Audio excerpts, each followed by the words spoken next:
মৃত্যু থেকে তুমি যেখানেই পলায়ন করো না কেন, মৃত্যু তোমার সাথে মোলাকাত করবেই করবে। তুমি দেখা করতে হবে না, সেই তোমার সাথে দেখা করবে।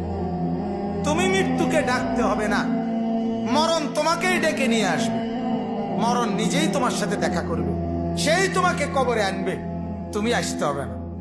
হাদিসের মধ্যে আছে, আল্লাহ নবী সাল্লাল্লাহু আলাইহি ওয়াসাল্লাম হাদিসে ইরশাদ করেছেন, প্রত্যেকটা নাফরমানের লাশ যখন খাটের মধ্যে করে কাঁধে তোলে, মানে কবরস্থানে নেওয়ার জন্য যখন লাশ খাটের মধ্যে কাঁধে তুলে নেয়, তখন এই পরিমাণ চিৎকার করে ওই নাফরমান লাশের খাটের মধ্যে।